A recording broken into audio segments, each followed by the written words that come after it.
Justice delayed is justice denied అంటారు.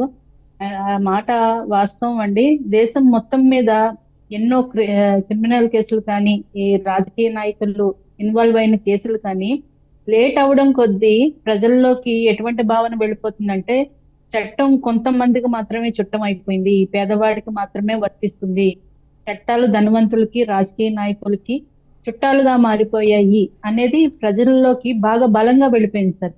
ఒక ఆ, అంటే ఇది ఇటువంటి ఆలోచనలు, ఇటువంటి మెసేజ్లు చాలా ప్రమాదకరం అండి. ఉమ్, ఈవెన్ ప్రజలే కాదు, రాజకీయ నాయకుల్లో బాగా కొంతమంది అవినీతి పరమైన రాజకీయ నాయకుల్లో బాగా విశ్వాసాన్ని పెంచేసింది. ఈ లేట్ అవ్వడం, న్యాయం లేట్ అవ్వడం ఏదైతే ఉందో వాళ్ళకి మాకు చట్టాలు ఏం చేయలేవు మమ్మల్ని, ఎప్పటికి తేలాలి ఈ కేసులు, మాకు ఎప్పటికి శిక్షలు పడాలి, ఇవన్నీ కామనే, కేసులు పెడుతుంటారు, అవన్నీ పూర్తయ్యేటప్పటికి మా జీవితకాలం అయిపోతుంది, మేము మేము వెళ్ళిపోయిన తర్వాత తర్వాత ఆ కేసులు మాఫీ అయిపోతాయి, మేము సంపాదించిన ఆర్థికంగా మేము సంపాదించిన అవినీతి సొమ్మంతా మా తరాలకు ఉండిపోతుంది.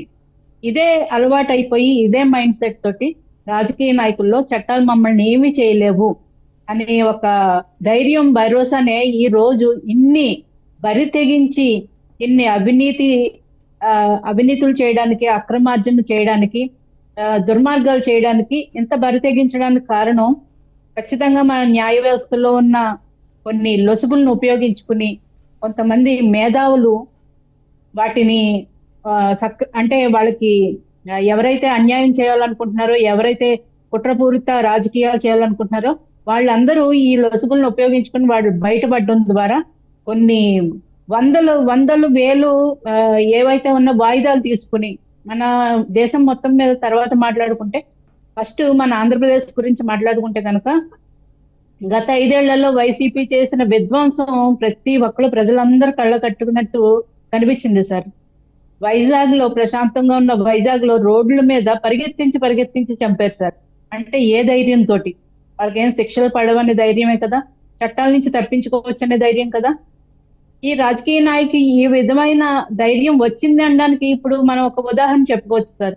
షర్మిల గారు ఒక ప్రెస్ మీట్ లో అవినాష్ రెడ్డి గారి కేసు గురించి షర్మిల గారు, అలాగే సోదరి సునీత గారు మాట్లాడుతూ, మేము కేసు పెడతాము, అవినాష్ రెడ్డి పేరు గురించి మేము బయటకు పెడతాము అంటే జగన్మోహన్ రెడ్డి గారు ఏమని బెదిరించారండి?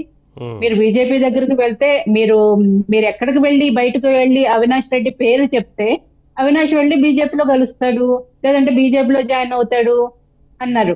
అది బీజేపీ తీసుకుంటుందా లేదన్నది పక్కన పెట్టేయండి. నెక్స్ట్ ఏమన్నారు? నా మీద ఉన్న కేసులతో పాటు అదనంగా ఇంకో కేసు అవుతుంది, అంతకు మించి పోయింది ఏంటి అన్నారు.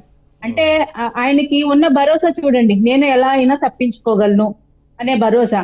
గత 5 ఏళ్లు 3,000 వాయిదాలు తీసుకున్నారు సార్. 13 ఏళ్లుగా బెయిల్ మీద తిరుగుతూ 3,000 వాయిదాలు. అంటే జగన్మోహన్ రెడ్డి గారు అంత ఆ అద్భుతమైన పరిపాలన చేసేసి, అసలు నిమిషం కూడా ఖాళీ లేకుండా పరిపాలన చేసేసి ప్రజల్ని ఎక్కడికో తీసుకెళ్లిపోయి ఆంధ్రప్రదేశ్ ని అభివృద్ధిని చేసేసారు సార్. 3,000 వాయిదాలకు హాజరు కాకుండా ముఖ్యమంత్రిగా నాకు పనులు ఉన్నాయని ఏదో ఒక రకంగా సాకులు చెప్పి సరే, ఇప్పుడు అన్ని మీరు వాయిదాలు అన్నారు కదా, తీసుకుని కోర్టు విచారణకు ముఖ్యమంత్రిగా అన్ని వెళ్ళగొట్టకుండా. వాయిదాలు తీసుకున్నారు అనుకోండి, ఇప్పుడు ఆయన ప్రతిపక్ష నేత కూడా కాదు, ఎమ్మెల్యే మాత్రమే. ఇప్పుడన్నా హాజరవ్వాలి కదా మరి.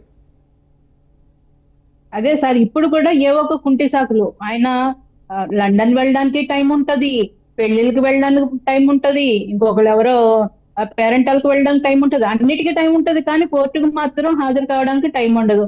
అంటే మీకు చట్టాలు, న్యాయస్థానాలు అంటే ఎంత చిన్న చూపా? వాటి మీద అంత మీకు కనీస గౌరవం లేదా?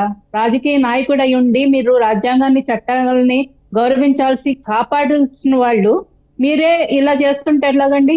ఇప్పుడు ఆ ఉదాహరణకి కోడికత్తు సీన్ అండి.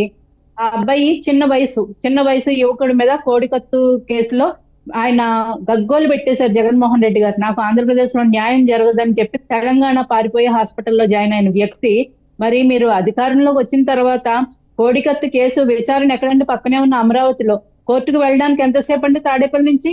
మరి ఎందుకు హాజరు కాలేదు? ఇప్పుడు ఆ అబ్బాయిని 5 సంవత్సరాల పాటు జైల్లో మగ్గేటట్టు చేశారు. 5 సంవత్సరాలు ఆ అబ్బాయి విలువైన జీవితకాలం వృధా చేశారు కదండి. జగన్మోహన్ రెడ్డి గారు తిరిగి తీసుకురాగలరండి అబ్బాయిని? ఆ అబ్బాయి లైఫ్ లో పోయిన 5 సంవత్సరాలని జగన్మోహన్ రెడ్డి గారు తిరిగి తీసుకురాగలరా? మీరు విచారణకు హాజరు కాలేదు. మీ మీద దాడి జరిగిందన్నప్పుడు మీరు విచారణకి ఎందుకు ఎగ్గొడుతున్నారండి? ఇవన్నీ ఇటువంటి సంఘటనలన్నిటి నుంచి నిజంగా బయటపడాలి అంటే ఈ రోజు జరుగుతున్న చర్చలు ఫలం అయ్యి ఏదైతే రాజకీయ నాయకుల మీద, ముఖ్యంగా అవినీతి ఆరోపణలు ఎదుర్కొంటున్న వాళ్ళ మీద, అలాగే హత్యలకి ప్రోత్సహించిన వాళ్ళ మీద, పరోక్షంగా హత్యలు చేయడానికి వెనుకున్న రాజకీయ నాయకుల మీద ఇలా ప్రయారిటీ వైజ్ ఖచ్చితంగా కేసులు విచారణ త్వరితగతిన అవ్వాలి.